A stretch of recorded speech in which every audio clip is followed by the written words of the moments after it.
안녕하세요. 60대 여성입니다. 이 나이 먹을 때까지 살아보니 인생은 쓰디쓴 순간이 지속되다가 잠깐 달콤하고 마는 그런 것 같습니다. 그래도 그 달콤한 순간을 못 잊어서 한 번 더 맛보고 싶은 마음에 다들 열심히 사는 건가 싶습니다.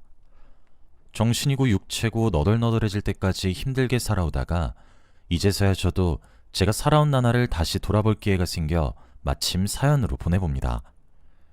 저는 시골 해안마을에서 태어나 거기서 자랐습니다.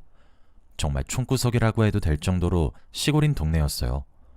그렇다 보니 대대로 그 지역을 다스리는 유진의 머네에서 아직까지 마을에서 입김이 센 집안이 있었습니다. 그 집안이 바로 그 사람의 집안이었어요. 마을 안에서 제일 크고 유서 깊은 한옥에서 살고 항구의 배중 절반 이상이 그 집안 거였죠. 그에 반해 저희 집은 딱 먹고 살 정도로만 버는 수준이었어요. 말이 좋아 그랬지 사실 재산이라고는 식구 3명 살 정도로 좁은 집에 조금만 파도가 심해도 못 견디고 뒤집어질 통통배 하나가 다였죠. 마을이 워낙 작고 시골 구석에 있다 보니 젊은 사람도 많이 없었어요. 그러던 중 마을 잔치가 있던 날 저랑 그 남자가 눈에 맞아버렸습니다. 저는 그때까지만 해도 유지 집안에 몸이 약한 아들이 한 명 있다고만 들었지 그 외의 정보는 아무것도 몰랐거든요.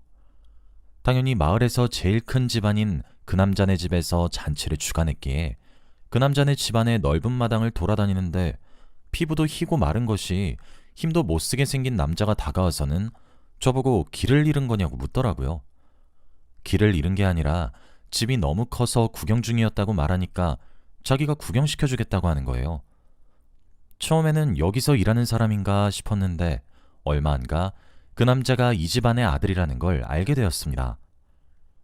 잔치 준비로 바쁜 어른들 눈을 피해 다니며 그 남자와 돌아다니는데 그 모습을 본 안주인이 와서는 그 남자더러 지금 뭐하고 있냐고 아무 사람이랑 함부로 어울리지 말고 빨리 옷 갈아입으라고 호통을 치더군요.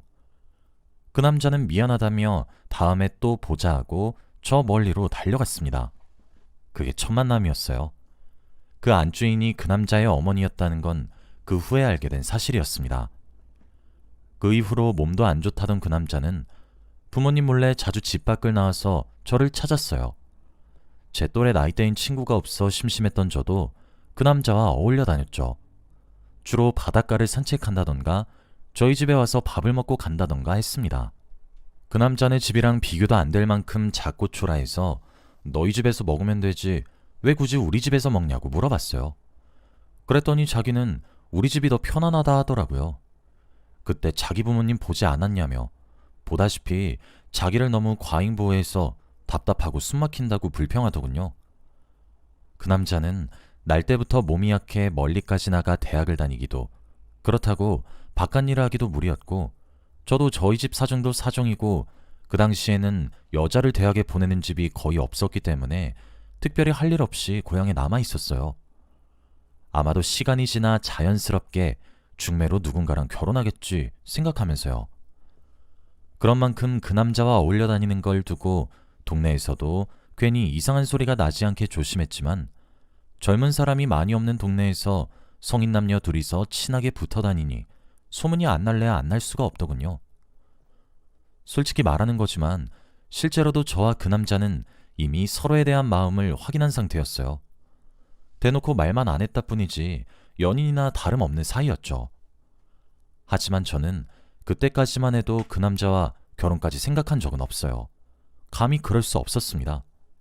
하루는 저희 부모님이 아직 그 남자와 제 사이를 모르고 계실 때 옆마을에서 중매가 들어왔다고 제게 말씀했었습니다.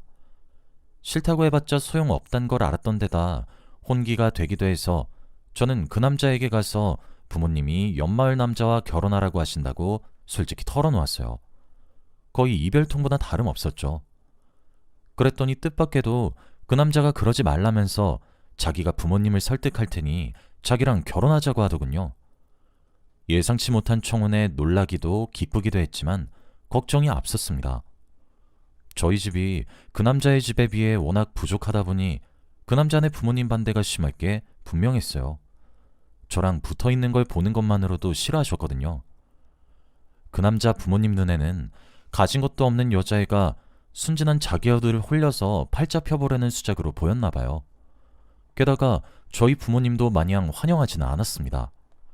그런 집안이면 사랑이나 돈을 떠나서 결혼한다 쳐도 분명히 제가 힘들 거라고요. 사람은 수준에 맞게 비슷한 사람끼리 어울려야 한다고.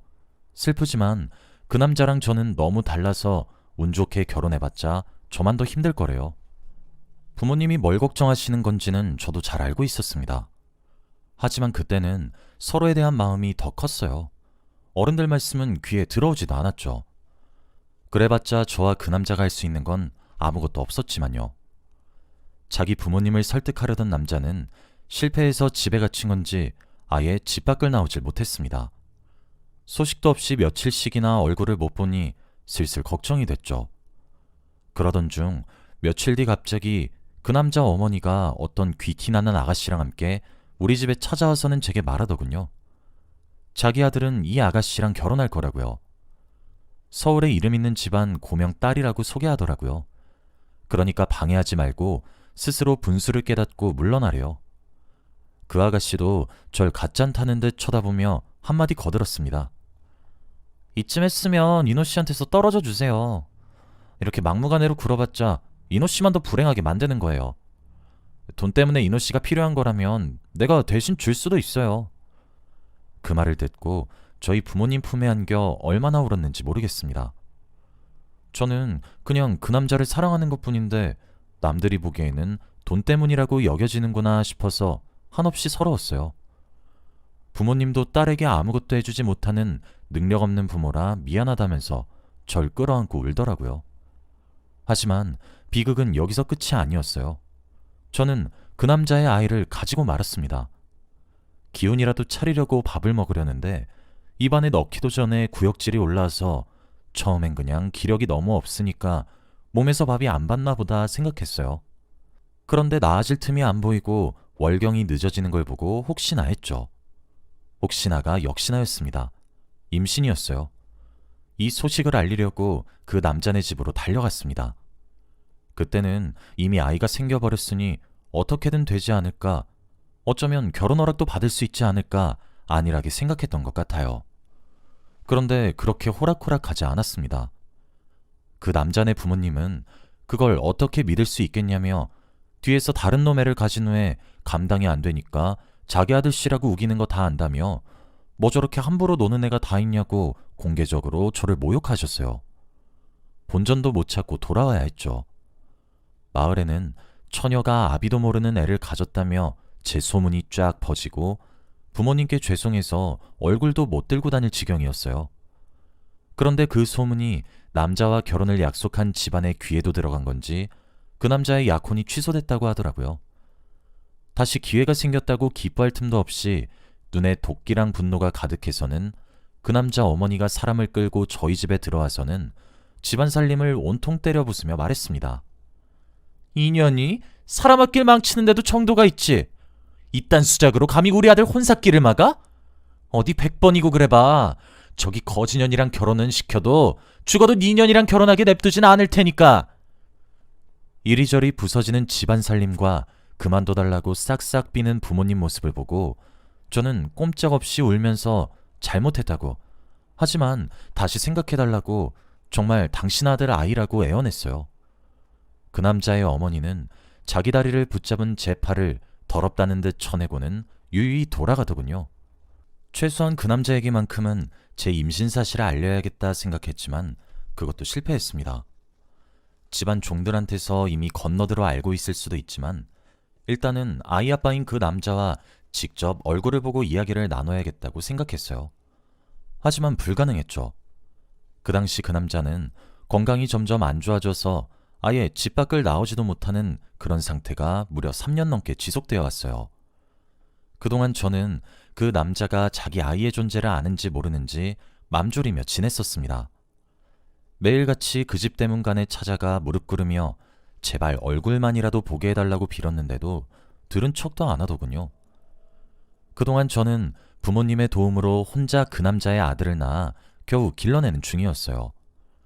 제 아버지랑은 다르게 어디 아픈 곳 없이 건강하게 자라주어 다행이었죠. 그때는 저도 참 순진했던 게 어떻게든 그 남자가 병마를 이겨내고 나면 그 남자와 결혼해 어떻게든 아들과 함께 셋이서 행복하게 살 수 있을 거라고 생각했어요. 하지만 현실은 늘 상상을 뛰어넘더군요. 그 남자는 병을 이기지 못하고 결국 죽고 말았습니다. 끝까지 제가 자기 아들을 낳았다는 사실도 아들의 얼굴도 모른 채로 그렇게 떠나버렸죠. 그 남자가 죽고 그 남자 이름으로 되어 있던 재산들이 한순간에 자취를 감춰서 저희 마을에서 그걸 두고도 이런저런 소문이 돌았어요. 그걸 먼저 찾는 사람이 땡 잡는 거 아니냐면서요. 저는 사라진 유산은 안중에도 없었고 그저 사랑하는 사람을 그렇게 떠나보낼 수밖에 없어 하염없이 눈물이 흘렀습니다. 그런데 비극은 이게 끝이 아니었어요. 그 남자 말고는 대를 이을 사람이 없던 그 남자네 집안에서 이제 와서 제 아들을 뺏어가려고 아주 혈안이 되어 있었어요. 그 남자네 어머니가 또 사람을 끌고 저희 집에 들이닥쳤습니다. 애 어딨어? 우리 아들 핏줄 말이야. 아들도 죽었으니 이제 대위일 사람은 그 애밖에 없어. 이런 가난한 집보다는 우리 집안에서 키우게 하는 게 애한테도 좋지 않겠어? 게다가 자기 아들 죽기 전에 재산을 몰래 빼돌린 게 저 아니냐면서 배은망덕한 년이라며 당장 뱉어내라고 제 멱살을 잡고 마구잡이로 흔드시더라고요. 어떻게 이런 사람이 다 있을 수 있는지. 전에 제가 말했을 때는 다른 남자애라고 어딜 씨를 속이냐고 더럽다고 그렇게 욕하시던 분 아니었나요? 어떻게든 아이를 뺏기지 않으려고 품에 꼭 끌어안고 힘을 주었지만 소용없었습니다. 그렇게 힘없이 아이를 뺏기고 말았어요. 그 남자도 죽어버리고 아이도 빼앗기고 이제 제게 남은 건 아무것도 없었습니다. 아빠도 없는 불쌍한 아이한테서 제발 엄마도 빼앗지 말아달라고 아들만 계속 보고 살 수 있다면 뭐든 하겠다고 호소하니까 그 남자가 죽은 탓에 마음이 여려진 건지 그 남자의 어머니는 정말 뭐든지 할 각오가 있는 거면 저더러 자기 집에 들어와서 살라고 하더군요. 저는 아이만 계속 볼 수 있다면 어디서 사는 게 뭐가 대수겠냐고 그렇게 하겠다고 답했습니다. 그 남자의 어머니가 그렇게 말한 데는 다 이유가 있었습니다. 저는 그날부로 그 집안에서 거의 식모나 다름없는 삶을 살게 되었어요. 청소며 빨래며 식사 준비며 전부 저 혼자 도맡게 되었습니다. 그 집안에서는 딸 얼굴을 보겠다며 찾아온 저희 부모님도 돌려보내셨어요. 또 저는 제 아들도 마음껏 안을 수 없었습니다. 조금만 아들을 돌본다고 잠시 집안일을 멈추고 있으면 어떻게 알았는지 그 남자 어머니가 와서는 어디서 땡땡이를 부리냐고 아예 아들이랑 떨어져 살고 싶은 거냐고 협박했습니다. 평생 아들 얼굴 안 보고 살고 싶으면 그러라고요. 그러면 저는 또 무서워져서 죄송하다고 고개를 숙이고 잘못했다고 다신 그러지 않겠다고 싹싹 빌어야 했습니다. 모든 일이 끝나고 고된 몸을 뉘었을 때마다 절 두고 먼저 가버린 그 남자 생각이 나서 매일같이 베개를 적셨습니다. 그러고 난 후엔 아들을 생각해서라도 지지 않을 거라고 다 이겨낼 수 있다고 각오하며 잠들었죠. 제 인생은 그런 날들의 연속이었습니다. 다행히 아들은 커가면서 집안에서의 제 처지를 알고 제게 더욱 잘하려고 노력했어요. 집안 어르신들의 뜻을 거스를 순 없었지만 몰래 제게 와서 자기가 좋은 대학 가서 저 멀리 서울에서 취업하고 나면 꼭 엄마도 같이 모시고 가겠다고, 그러니까 조금만 더 버텨달라고 말해줬죠. 그런 아들이 대견스러웠어요. 갈수록 하늘에 있는 그 사람을 쏙 빼닮아서인지 아들을 보고 있으면 자연스럽게 그 사람 생각이 많이 났습니다. 죽은 지 시간이 많이 지났지만 얼굴이며 목소리며 아직 제 마음속에 선했어요. 집안에서는 아들과 제 사이가 돈독해지는 걸 대놓고 싫어했어요. 당연했습니다. 아들은 집안의 대를 이어야 할 귀한 중손이었지만 저는 자기 아들 앞길을 망친 망할 년이어야 하니까요. 그러던 중 그 남자 아버지가 사업도 실패하고 지병으로 돌아가시면서 가세가 기울고 그 남자 어머니까지 그 충격으로 건강이 악화되었습니다. 저는 아랑곳하지 않고 늘 하던 일에서 병수발이 추가됐다고 생각하고 그저 묵묵히 제 할 일을 다 했죠. 평생을 중년처럼 불어먹어져서 이제는 익숙했습니다. 그런데 그런 변함없는 제 태도가 어머님의 마음을 움직였나 봐요. 사람이 왜 죽을 병에 걸리면 안 하던 짓을 한다고 하는지 알 것도 같더라고요. 그 남자 어머니가 침상에 누운 채로 어느 날 제게 종이 뭉치들을 건네주시면서 말씀하시더라고요. 이노가 죽기 전에 너한테 남긴 편지들이다. 죽기 전에 네게 보내달라고 했는데 내가 안 보냈어. 꼴 보기도 싫어서 다 없애버리려고 했는데 그래도 아들 유품이라 생각하니까 그럴 수도 없었지. 나도 이제 살 날도 얼마 안 남은 것 같고 너무 늦기 전에 이제야 주인한테 돌려주는 거다. 그동안 미안했다. 어머님이 난생 처음으로 제게 사과를 하시는데 눈가에 눈물이 조금 고여 있더라고요. 진심인 것 같았어요. 저는 어머님 손을 꽉 잡아드리며 말했습니다. 약한 소리 마세요. 이겨내실 수 있을 거예요. 그리고는 제 방으로 돌아가서 제게 남겼다던 편지들을 읽어봤어요. 그 남자가 아팠을 때 집 밖에 나갈 수가 없어 제 얼굴을 못 보는 동안 제게 하고 싶었던 말을 전부 편지로 남겨놨더군요. 편지 내용 중 천만다행이었던 건 그 남자도 당시에 제 임신 사실을 전해들어 알고 있었다는 거였어요. 함께 있어주지 못해 미안하다고, 자기가 낳으면 다시 부모님을 설득해서 꼭 아이와 살자고 적어놓은 걸 보는데 이미 죽은 걸 알고 있으니 어찌나 눈물이 흐르던지요. 순서대로 편지를 찬찬히 읽다 보니 드디어 마지막 편지만이 남아있더군요. 마지막 편지는 유언장이었어요. 아무래도 자기는 틀린 것 같다고 자기 친구를 시켜서 자기 몫의 땅 문서며 금이며 전부 뒷산에 몰래 묻어놨으니 한번 파보라고 하더군요. 그 남자가 그렇게 가고 예전에 마을에 돌았던 소문이 마냥 헛소문은 아니었구나 깨달았습니다. 얼마 안 있어 그 남자 어머님이 돌아가시고 저는 편지 속 장소에 가보았습니다. 아니나 다를까 아들이 땅을 파다가 뭔가 삽에 걸리는 게 있다고 해서 계속 파보라고 하니까 금이며 땅 문서며 그 남자가 몰래 숨겨둔 유산이 나오더군요. 그 남자 부모님이 전부 돌아가시고 가세도 기울던 참이라 아들과 둘이서 어떻게 살아야 하나 걱정이 이만저만이 아니었는데 하늘이 무너져도 솟아날 길은 있다더니 이런 걸 말하는 건가 봐요. 전부 현금화해보니 그래도 20억 정도는 되더군요. 그 남자가 아버지로부터 집안 재산을 제대로 증여나 상속받기 전에 가지고 있던 거라 어마어마한 규모는 아니었지만 20억이면 저희 모자 별 걱정 없이 앞으로 미래를 꾸려나갈 수 있는 돈이잖아요. 따로 떨어져 산 지 10년이 넘어가는 저희 부모님도 전부 이 집으로 모셔서 같이 살게 되었어요. 다 늙어서 딸 얼굴도 제대로 못 보고 죽는가 싶었는데 정말로 잘 됐다면서 두 분 다 기뻐하셨죠. 집안 건물도 대를 이을 저희 아들 이름으로 남겨졌기 때문에 이제 저희 가족 문제없이 다시 함께 할 수 있게 되었네요. 아들은 이 외딴 시골에서도 공부를 열심히 해서 서울에 있는 명문대학에 당당히 합격을 했다며 제게 알리더군요. 아버지도 없이 그동안 파란만장한 일들이 많았는데 남부럽지 않게 멋지게 자라줘서 고마울 따름이에요. 그동안 제 인생도 참 파란만장한 일들의 연속이었던 것 같습니다. 사랑하는 사람을 일찍 떠나보내고 멸시를 견디며 살다가 겨우 삶이 평안해졌네요. 그 남자 어머님은 이미 용서했어요. 젊었을 적에는 제게 씻을 수 없는 상처를 남기셨지만 이미 돌아가신 데다 자기 아들이 잘 되길 바라는 마음을 저도 이제 엄마로서 조금 이해할 수 있을 것 같아서요. 시간이 지나 아들은 사랑하는 사람과 결혼도 했어요. 지금은 새아가 뱃속에 새 생명까지 자라고 있습니다. 사랑하는 사람들과 함께 할 수 있다는 게 얼마나 행복한 일인지 모르겠어요. 아들은 계속 시골에 남아 계실 거냐고 병원도 최첨 다닌 서울로 같이 올라가자 말하는데 저는 죽을 때까지 제가 나고 자란 고향에 남아있으렵니다. 나중에 죽어서 그 남자를 다시 만났을 때 이만하면 나 열심히 잘 살지 않았냐고, 아들도 멋지게 키워내지 않았냐고 말하고 싶어요. 사연 읽어주셔서 감사합니다. 여러분 모두들 행복하세요.